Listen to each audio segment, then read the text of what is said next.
It all began with a small group of families walking across dusty land in 1781. They were not famous, they were not wealthy, yet they carried something that would shape the future of Los Angeles. They were called Los Pobladores, the settlers of El Pueblo de Nuestra Señora la Reina de Los Angeles. This was the birth of Los Angeles. But who were they, and why did they come? That is where the story begins. The Spanish crown wanted to secure its northern frontier. California was far from Mexico City, far from Madrid. It was vulnerable. To protect it, Spain needed settlers. So they recruited families from different backgrounds.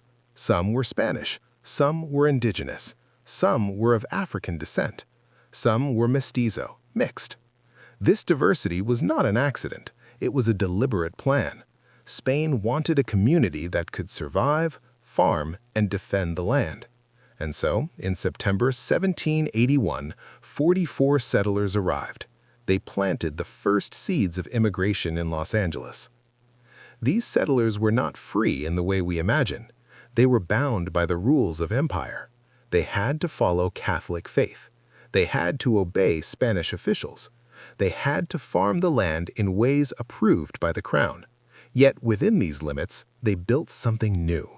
They built a pueblo, a town that would grow into a city.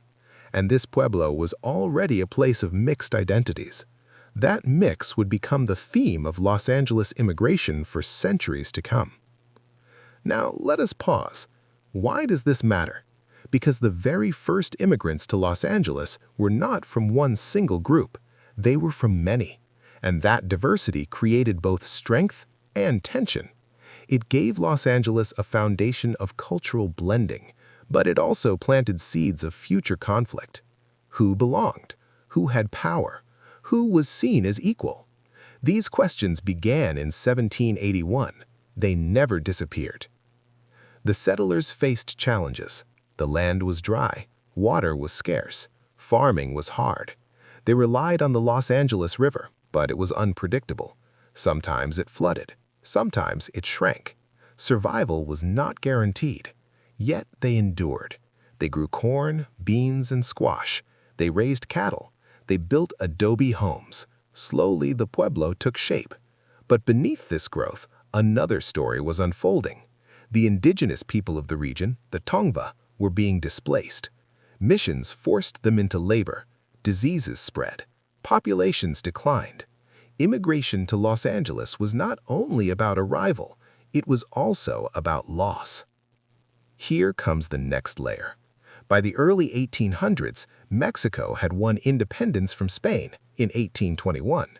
Suddenly, Los Angeles was no longer Spanish, it was Mexican.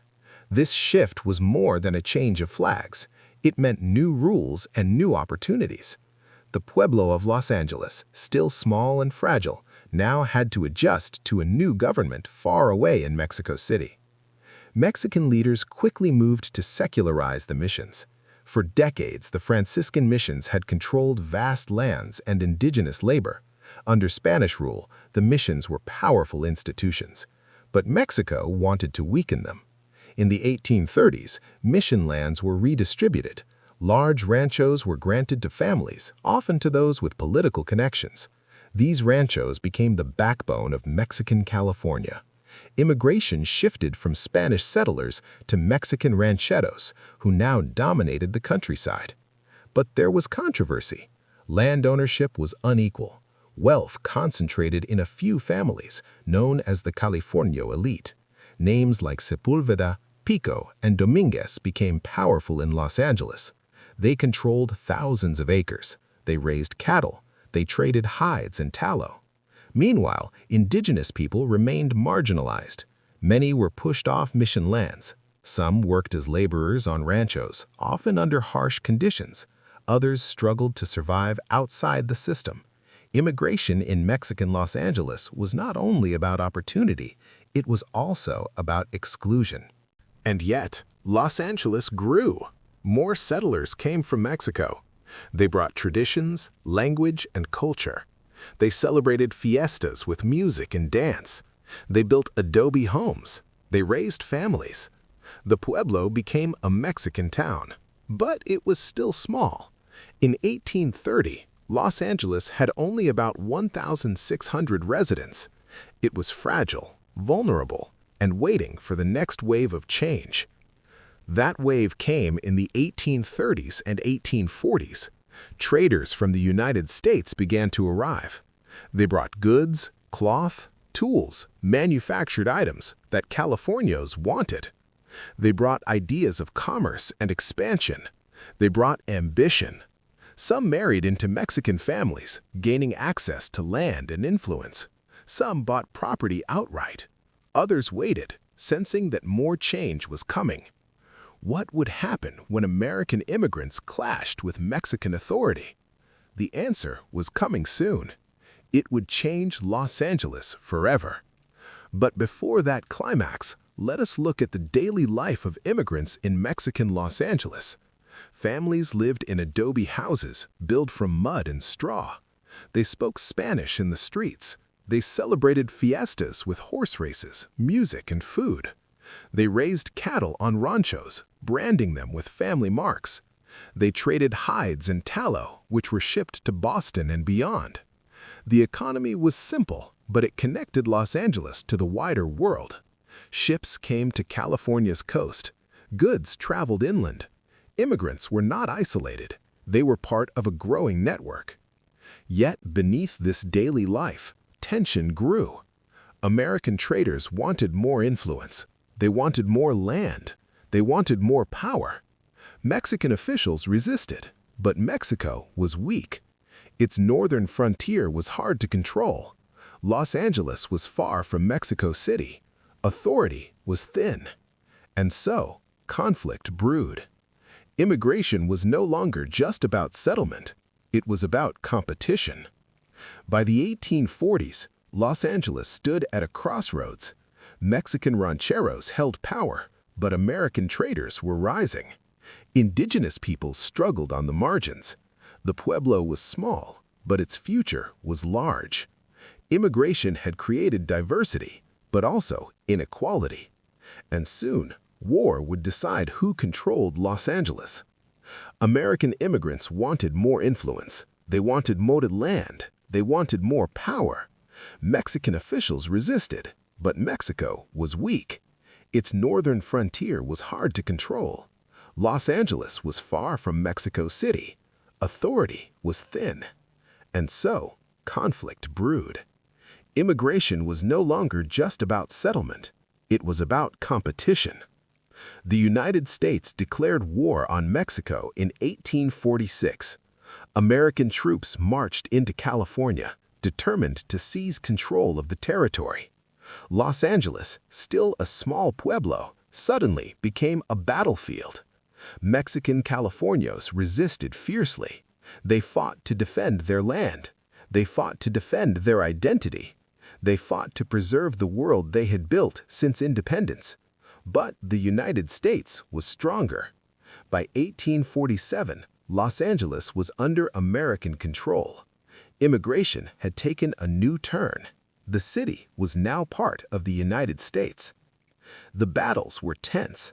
In August 1846, U.S. forces first occupied Los Angeles. But Californios, led by figures such as José María Flores, rallied resistance. They drove the Americans out in September. For a brief moment, Los Angeles was free again. Suspense hung in the air. Could Californios hold their ground? Could they keep their land? The answer came quickly. In December, American troops returned. They fought at the Battle of San Pascual, the Battle of Rio San Gabriel, and the Battle of La Mesa. By January 1847, resistance collapsed. The Treaty of Cahuenga was signed. Californios surrendered. Los Angeles was firmly in American hands. It changed everything. Land ownership shifted. Power shifted. Identity shifted. Mexican families who had ruled ranchos now faced American law. Courts demanded proof of land titles. Many families struggled to defend their claims. Legal battles drained wealth. Lawyers charged high fees. Some ranchos were lost, others were sold. The Californio elite, once powerful, began to decline. Immigration was no longer Mexican, it was American. American immigrants poured in. They came with ambition. They brought English. They brought Protestant faith. They brought new systems of government. They introduced town councils, sheriffs, and courts. They imposed new rules of property and trade. Los Angeles was transformed. The Pueblo became an American town. Immigration was reshaping identity. But this transformation created deep controversy. Who belonged now? Who would control the future? These questions burned in the hearts of Californios. They had been rulers. Now they were subjects. They had been landowners. Now they were tenants. They had been leaders. Now they were marginalized. The change was painful. It was dramatic. It was lasting. And yet, the story was not only about Californios. Indigenous people, already displaced by missions and ranchos, now faced American expansion. Their lands were further taken. Their labor was exploited. Their communities were weakened. Immigration was not only about Mexicans and Americans, it was also about indigenous survival. The consequences were profound. Los Angeles entered a new era. American immigrants built businesses. They opened shops. They expanded trade. They brought new architecture. They introduced new customs. The city grew. But beneath the growth, tension remained. Californios remembered their loss. They remembered their land. They remembered their identity. Immigration had brought opportunity for some, but exclusion for others. This transformation set the stage for the next wave. More Americans would come. More Europeans would arrive. More laws would be passed. More conflicts would erupt. Immigration in Los Angeles was far from settled. It was only beginning to intensify. The year was 1848. The Treaty of Guadalupe Hidalgo had just ended the war between Mexico and the United States. California was now American territory. Los Angeles, once a Mexican pueblo, was suddenly part of a new nation. But what did this mean for the people who lived there? That is where the next chapter of immigration begins. Mexican families who had owned ranchos were promised protection of their land under the treaty. On paper, they were secure. In reality, things were different. American law was complex. Land titles were challenged. Court cases dragged on. Lawyers charged high fees. Many Mexican families lost their land. Wealth shifted. Power shifted. Immigration was no longer just about arrival. It was about survival under new rules. Who would take the land? Who would shape the new Los Angeles? The answer was the American immigrants. They came from the East. They came from the Midwest. They came with ambition. They bought land. They built businesses. They spoke English. They brought Protestant churches. They brought new systems of government. Los Angeles began to look less Mexican and more American. But this transformation was not smooth. It was filled with tension. The gold rush of 1849 added fuel. Thousands of people poured into California. Most went north to San Francisco, but some came south to Los Angeles. They brought energy. They brought demand. They brought conflict. Los Angeles became a frontier town, rough and violent. Crime was high. Vigilante justice was common. Immigration was not peaceful. It was contested. Now, let us pause. What groups arrived during this time? The Chinese, the French, the Italians, the Germans, the Jews. Each group brought something new. Each group faced challenges. Each group added to the mix. Los Angeles was becoming a city of immigrants, but not all were welcomed equally. The Chinese story is striking. In the 1850s, Chinese immigrants came to California, drawn first by the gold rush and later by railroad and labor opportunities. Some made their way south to Los Angeles. They opened laundries, worked as cooks, and built small businesses. They formed a community known as Chinatown, located near Calle de los Negros, a narrow street in the heart of the city. It was small, crowded, and often targeted, but it was a place of belonging. But prejudice was strong. Laws restricted them. They were denied citizenship under the Naturalization Act of 1790, which limited naturalization to free white persons. They were barred from owning property in many cases. They were excluded from certain jobs. Violence targeted them. The most infamous event was the Chinese Massacre of 1871. On October 24, a mob of Anglos and Latinos stormed Chinatown after a conflict between rival Chinese groups escalated. 19 Chinese men were lynched in the streets. It was one of the worst mass lynchings in American history. Immigration in Los Angeles was not only about opportunity, it was also about danger. And yet, despite violence, the Chinese community endured. They rebuilt Chinatown in the following years. They kept their traditions, celebrating festivals, maintaining language, and practicing cultural rituals. They created networks of support through family associations and benevolent societies. They showed resilience. Immigration was not only about struggle, it was also about survival and strength. Another group arrived, the French. They came in the mid-1800s, many from Bordeaux and other wine-growing regions. They opened vineyards along the Los Angeles River. They made wine, which became one of the city's earliest industries. They built businesses, including bakeries, hotels, and shops. They contributed to the economy and helped shape the agricultural base of Los Angeles. By the 1860s, French immigrants were running some of the largest vineyards in the region, producing thousands of gallons of wine each year. Yet their story is less remembered. Why? Because later waves overshadowed them. As Italian and other European immigrants arrived, the French presence faded into the background. But their mark remained. French immigrants helped establish Los Angeles as a center of viticulture, laying foundations for California's wine industry. Their contributions were quiet but lasting. The Italians followed. They came in the late 1800s, many from southern Italy.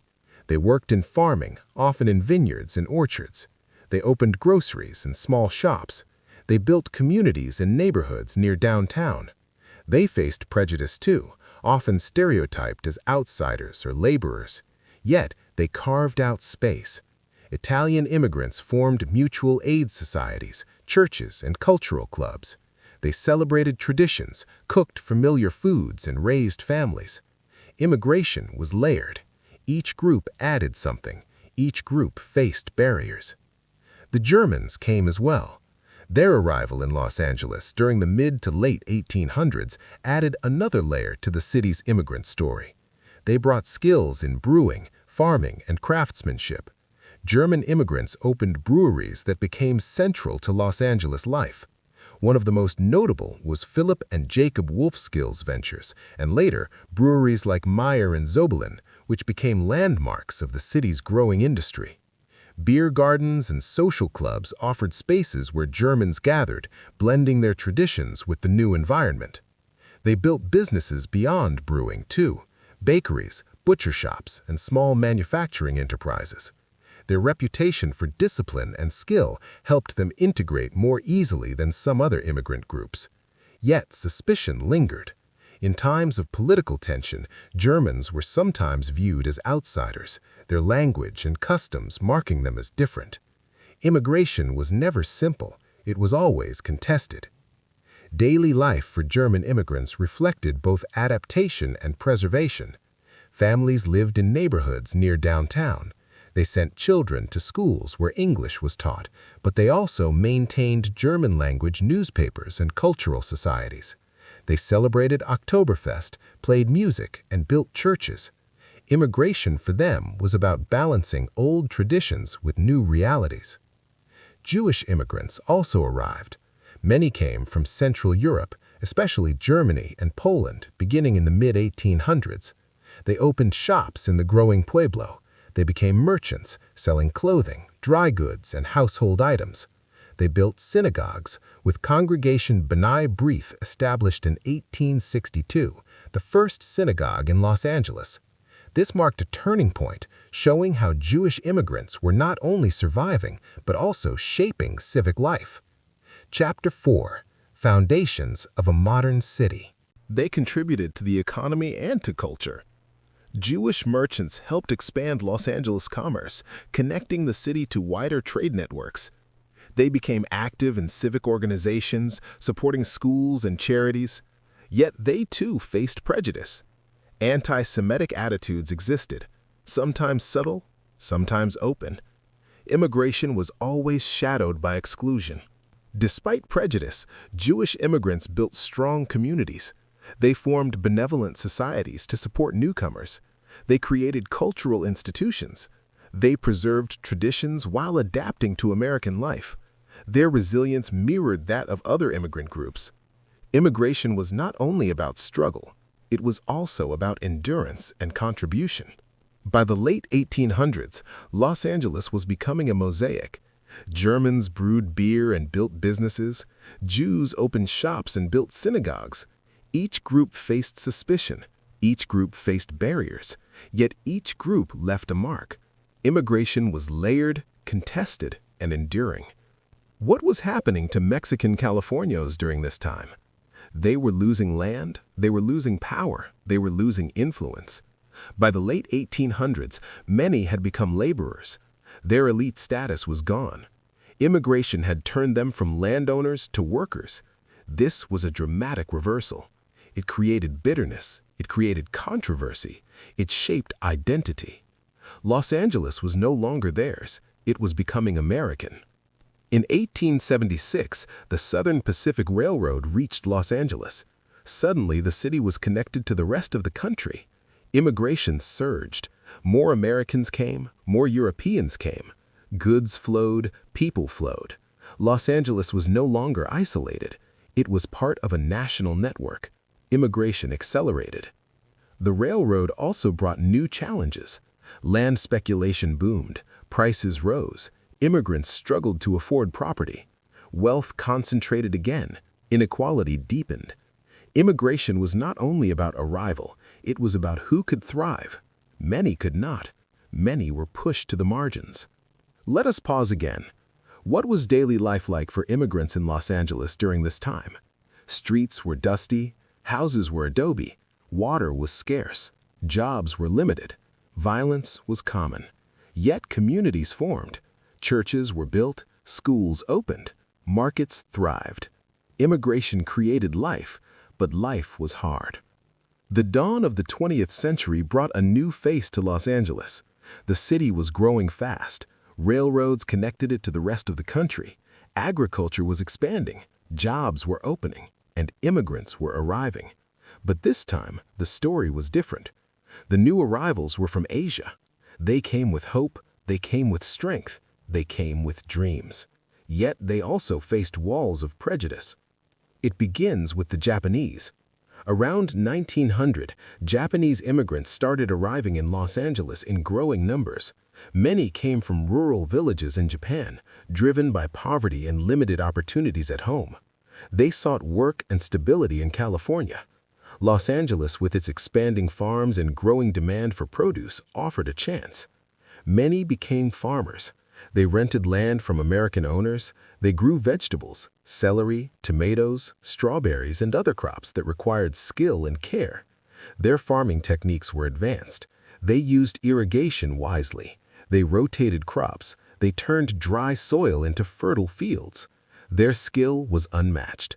By the 1920s, Japanese farmers controlled a large share of Los Angeles agriculture, producing a significant portion of the vegetables consumed in the city. How did Americans react? The answer is with fear and resistance.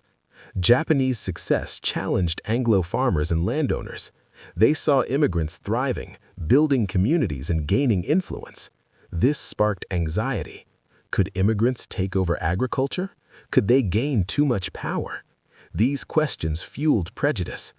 California responded with laws. The Alien Land Law of 1913 banned alien ineligible for citizenship from owning farmland. Since federal law denied citizenship to Asian immigrants, this targeted Japanese farmers directly. They could rent land for short terms, but ownership was forbidden. Yet Japanese families resisted. They found ways around the law. They put land in the names of their American-born children who were citizens under the 14th Amendment. They formed corporations to hold property. They adapted. But the message was clear. Immigration was welcome for labor, but not for power. Japanese immigrants were praised for their farming skill, yet punished for their success. The controversy was sharp. They were needed, but not accepted.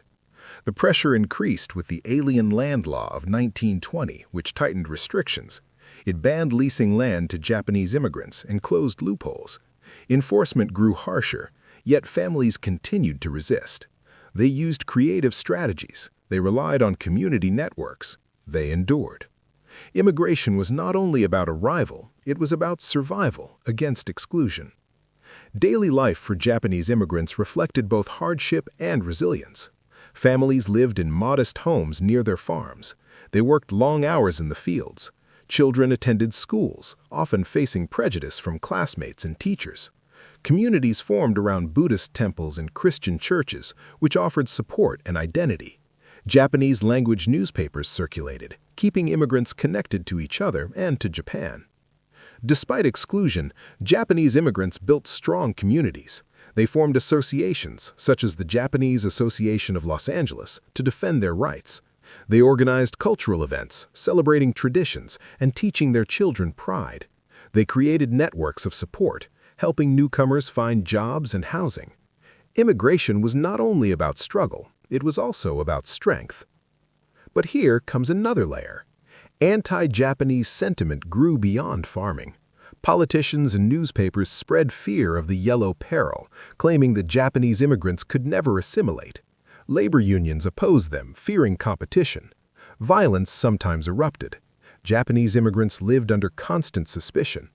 Immigration was shadowed by prejudice. Yet the Japanese community endured. By the 1920s, they had established thriving neighborhoods, such as Little Tokyo in downtown Los Angeles. Shops, restaurants, and cultural centers flourished. Little Tokyo became a hub of Japanese life, a place of belonging in a city that often excluded them. Immigration was not only about exclusion, it was also about building identity. The controversy over Japanese land ownership revealed a larger truth. Immigration in Los Angeles was always contested. Success brought resistance. Contribution brought exclusion. Japanese immigrants showed resilience, but they also revealed the limits of acceptance in American society. They were praised for their farming, yet punished for their success. Now let us turn to the Chinese. Their story had begun earlier, but it continued into the 20th century. After the Chinese Exclusion Act of 1882, immigration slowed. Yet some Chinese families remained in Los Angeles. They rebuilt Chinatown. They opened restaurants. They ran laundries. They formed associations. They kept traditions alive. But prejudice persisted. They were excluded from many jobs. They were segregated in housing. They were targeted by violence. Immigration for them was survival against hostility. Despite exclusion, Chinese immigrants created strong networks. They built community halls. They supported each other. They preserved culture. They showed resilience. Immigration was not only about arrival, it was about endurance, and the Chinese endured. Another group entered the story, the Filipinos. After the United States took control of the Philippines in 1898, Filipinos were considered U.S. nationals. This status was unusual. It meant they were not fully citizens, but they were also not foreigners in the same way as other Asian immigrants. They could migrate more easily to the United States. They did not face the same restrictions as the Chinese or Japanese under exclusion laws. And so, in the 1920s, many came to Los Angeles. They worked in agriculture. Filipino laborers were recruited to harvest crops in California's fields, from lettuce to grapes. They bent under the sun, working long hours for low wages. They also worked in service jobs, restaurants, hotels, and domestic labor. Los Angeles needed their labor, and Filipinos filled the demand. Immigration gave them opportunity, but it also gave them struggle. How were they treated? The answer is with prejudice. Filipinos were often seen as outsiders. They were called derogatory names. They were excluded from many neighborhoods. They were denied opportunities for advancement. They were welcome for labor, but not for equality. Yet, Filipinos formed communities. They built social clubs, such as the Philippine Independent Church Groups and Filipino fraternal organizations. They created bonds through dances, gatherings, and mutual aid societies. They supported each other in times of need. They built networks that gave strength. Immigration was not only about survival, it was also about community. Daily life for Filipinos in Los Angeles reflected both hardship and resilience. Many lived in boarding houses, sharing rooms to save money. They sent remittances back to families in the Philippines. They faced loneliness, as most were young men who had migrated alone. Anti-miscegenation laws in California barred them from marrying white women, deepening isolation. Yet, they found ways to build identity. They organized dances, known as cabaret nights. They played basketball and baseball. They created a sense of belonging in a city that often excluded them. In the 1930s, resentment against Filipino laborers grew. Some Anglos feared they were taking jobs. Violence erupted in parts of California, including attacks on Filipino workers. In Los Angeles, prejudice deepened. Immigration was not only about opportunity, it was also about danger. And yet, Filipinos endured. They continued to work. They continued to build communities. They continued to resist exclusion. Their resilience mirrored that of other immigrant groups. Immigration was always contested, but it was always enduring. Now let us pause. What was daily life like for Asian immigrants in Los Angeles during this time? It was hard.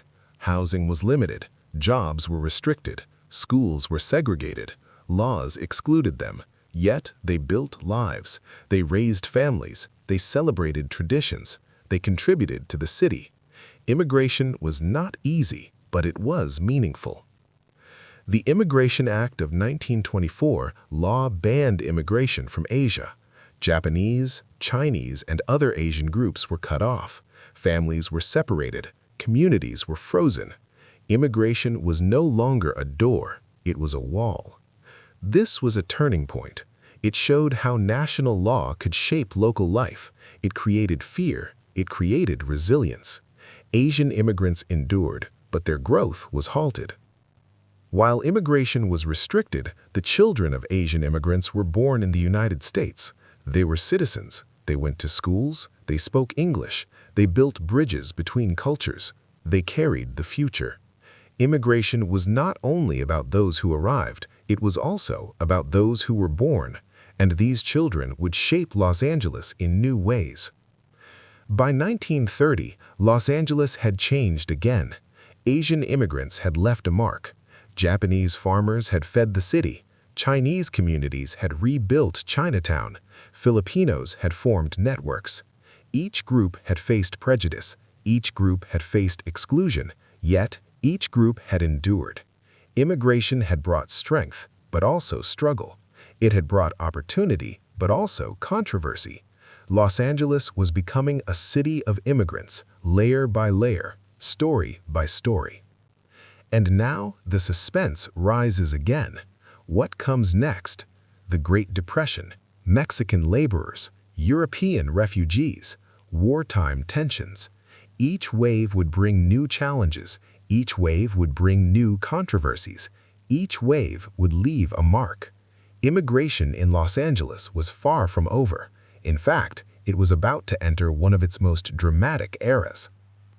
The story of Los Angeles cannot be told without Mexico. By the early 20th century, Mexican immigration was shaping the city in profound ways. The land, the labor, the culture, all carried the imprint of Mexico. But this chapter is not only about growth, it is about struggle, it is about controversy, it is about survival in the face of exclusion. It begins with labor. Los Angeles was expanding. Farms needed workers, railroads needed crews, construction needed hands. Mexican immigrants filled these roles. They crossed the border in growing numbers. They came for jobs, they came for opportunity, they came for survival. By 1910, thousands of Mexican laborers were in Los Angeles. They built the city's foundations. But how were they treated? The answer is with both need and neglect. Employers welcomed Mexican labor. They praised their hard work. They relied on them. Yet they paid low wages. They offered poor housing. They denied rights. Mexican immigrants were essential, but they were marginalized. Immigration was not only about arrival, it was about exploitation. Now let us pause. What was daily life like for Mexican immigrants in Los Angeles during this time? It was hard. Families lived in crowded barrios, streets were dusty, houses were small, jobs were unstable. Yet communities formed, churches opened, markets thrived, music filled the air. Immigration brought struggle, but it also brought culture. Mexican traditions enriched Los Angeles. They gave the city flavor, rhythm, and identity. The Mexican Revolution of 1910 pushed more people north. Violence, instability, and poverty drove families to Los Angeles. Immigration surged. The city's Mexican population grew. Barrios expanded. Communities strengthened. Yet prejudice deepened. Mexicans were seen as outsiders. They were segregated. They were excluded from schools. They were denied opportunities. Immigration was both growth and exclusion. The 1920s brought another turning point. Los Angeles was booming. The film industry was rising. Agriculture was thriving. Construction was expanding. Mexican labor was everywhere. They built roads. They harvested crops. They cleaned homes. They fueled growth. Yet controversy grew. Some Anglos feared too many Mexicans. They called for restrictions. They pushed for deportations. Immigration was now a political issue. The Great Depression of the 1930s. Jobs vanished. Wages fell. Fear spread. Mexican immigrants became targets. The government launched repatriation campaigns. Thousands of Mexicans were deported. Many were citizens. Many were children born in the United States. Yet they were forced out. Families were torn apart. Communities were broken. Immigration was not only about arrival, it was about removal. This was one of the darkest chapters in Los Angeles history. Despite deportations, many Mexicans remained. They endured. They rebuilt. They kept traditions alive. They formed strong communities. They showed resilience. Immigration was not only about loss, it was also about survival. And survival gave strength. Now let us pause again. What were the consequences of Mexican immigration during this time? They were profound. Mexican labor built Los Angeles industries. Mexican culture enriched Los Angeles identity. Mexican communities shaped Los Angeles neighborhoods. Yet prejudice scarred them. Deportations wounded them. Inequality limited them. Immigration was both contribution and controversy. By 1940, Los Angeles had changed again. Mexican immigrants had left a deep mark. They had built the city's economy. They had enriched its culture. They had endured its prejudice. Immigration had brought strength, but also struggle. It had brought opportunity, but also exclusion. Los Angeles was becoming a city of immigrants, and Mexico was at its heart. The 1940s were years of war, fear, and transformation. Los Angeles stood at the center of it all. Factories roared, ships were built, planes filled the skies. Immigrants worked in every corner of this wartime city. But beneath the noise of industry, there were stories of struggle, stories of exclusion, stories of survival. This chapter is about those years when immigration in Los Angeles was tested by war. It begins with the Japanese community. By 1940, Japanese immigrants and their children had built strong lives in Los Angeles. They farmed, they ran businesses, they sent their children to schools. They were part of the city. But then came Pearl Harbor in December 1941. Suspicion spread, fear grew. The government ordered Japanese Americans into internment camps. Families were forced to leave their homes. Businesses were abandoned. Farms were lost. Immigration was no longer about opportunity. It was about punishment. How did Los Angeles react? Some Anglos supported internment. They saw Japanese Americans as threats. Others resisted. They defended their neighbors. But the government's order was final. Thousands were sent away. Communities were broken. This was one of the darkest moments in Los Angeles immigration history. It showed how fear could erase rights. It showed how prejudice could destroy lives. Japanese Americans endured. They lived in camps. They kept traditions. They supported each other. They waited for release. And when the war ended, many returned to Los Angeles. They rebuilt. They reopened businesses. They reclaimed farms. They showed resilience. Immigration was not only about loss, it was also about survival. And survival gave strength. Now, let us turn to Mexican immigrants. Their story during World War II was different. The United States needed labor, farms needed workers, railroads needed crews, factories needed hands. The government launched the Bracero program in 1942. Mexican laborers were recruited to work in the United States. Thousands came to Los Angeles. They harvested crops, they built railroads, they fueled industry.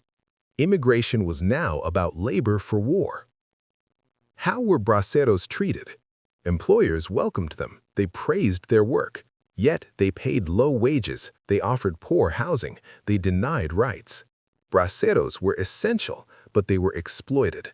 Immigration was both opportunity and injustice. The Bracero program also created controversy.